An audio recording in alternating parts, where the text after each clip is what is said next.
नमस्कार, आप देख रहे हैं द फैक्ट इंडिया और मैं हूं आपके साथ पूजा जादौन। देश में लोकसभा चुनावों को लेकर सियासी चर्चाएं जोरों पर हैं। इस बीच विपक्षी गठबंधन ने राजधानी दिल्ली में महारैली का आयोजन किया था और केंद्र सरकार और भाजपा पर जमकर निशाना साधा। इस दौरान पूर्व कांग्रेस अध्यक्ष राहुल गांधी ने पीएम मोदी पर मैच फिक्सिंग का भी आरोप लगाया। वहीं अब भारतीय जनता पार्टी ने राहुल गांधी पर बैकफायर किया है। भाजपा के राष्ट्रीय प्रवक्ता शहजाद पूनावाला ने ये बात कही है कि विभाजनकारी राजनीति कांग्रेस के डीएनए में है। राहुल गांधी के बयान पर हमला बोलते हुए पूनावाला ने कहा कि कुछ लोग मैच फिक्सिंग के बारे में बात कर रहे हैं। इसके साथ ही पूनावाला ने एक और मुद्दे का जिक्र किया जो कि इन दिनों चर्चा में है। पूनावाला ने कहा कि लोगों के हित से समझौता करते हुए गांधी परिवार को लाभ पहुंचाने के लिए पड़ोसी देश श्रीलंका के साथ एक समझौता करके कच्चा थी वो द्वीप उसे सौंप दिया था। राहुल गांधी जी, आपके परिवार ने डील फिक्सिंग की थी। आपको बता दें कि यह भी कहा है कि भारत पाक विभाजन के लिए भी कांग्रेस जिम्मेदार है। पूनावाला ने कांग्रेस पर अक्साई चीन को चीन के अवैध कब्जे में और जम्मू कश्मीर के एक हिस्से को पाकिस्तान के अवैध कब्जे में देने का भी आरोप लगाया। उन्होंने 1947 में भारत के विभाजन के लिए भी कांग्रेस को जिम्मेदार ठहराया।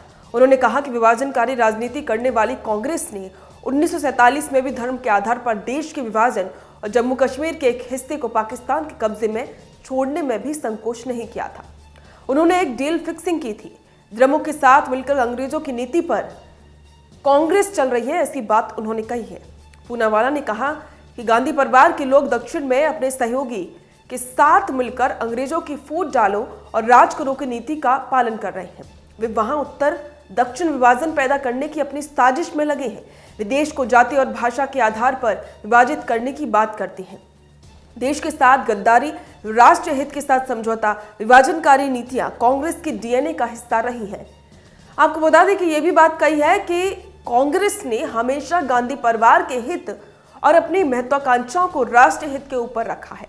भारत पर कलंक लगाकर वे आज लोकतंत्र बचाने की बात करते हैं, लेकिन वे अपने परिवार और भ्रष्टाचार को बचाने के लिए एक साथ आए हैं। चलिए आपको बताते हैं कि आखिरकार में राहुल गांधी ने ऐसा क्या बयान दिया है। विपक्षी गठबंधन इंडिया की रामलीला मैदान में महारैली हुई थी। महारैली में विपक्षी गठबंधन का नारा तानाशाही हटाओ, लोकतंत्र बचाओ रहा। इस दौरान दिल्ली के मुख्यमंत्री अरविंद केजरीवाल, कांग्रेस सांसद राहुल गांधी समेत कई विपक्षी नेताओं ने केंद्र सरकार पर जमकर निशाना साधा। इसी रैली में राहुल गांधी ने मैच फिक्सिंग का आरोप लगाते हुए पीएम मोदी पर गंभीर आरोप लगाए। इंडिया गठबंधन की महारैली में कांग्रेस सांसद राहुल गांधी ने कहा कि आजकल आईपीएल के मैच चल रहे हैं। आप सबने मैच फिक्सिंग शब्द सुना है। जब बेईमानी से एम्पायर पर दबाव डालकर खिलाड़ियों को खरीद कर मैच जीता जाता है तो इसे मैच फिक्सिंग कहा जाता है। हमारे सामने लोकसभा का चुनाव है। हमारी टीम में से मैच शुरू होने से पहले 2 खिलाड़ियों को गिरफ्तार करके अंदर कर दिया गया। पीएम मोदी इस चुनाव में मैच फिक्सिंग करने की कोशिश कर रहे हैं। ये जो उनका 400 पार का नारा है वो बिना मैच फिक्सिंग के 80 पार नहीं हो सकता है। उन्होंने आगे कहा कि कांग्रेस पार्टी विपक्ष की सबसे बड़ी पार्टी है।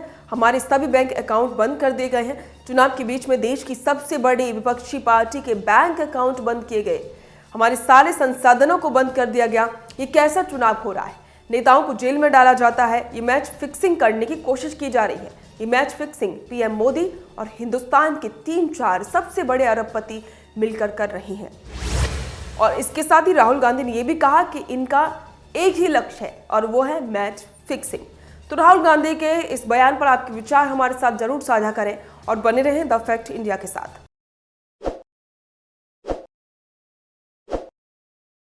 ताज़ा खबरों के लिए विजिट करें द फैक्ट इंडिया की वेबसाइट और डाउनलोड करें द फैक्ट इंडिया ऐप।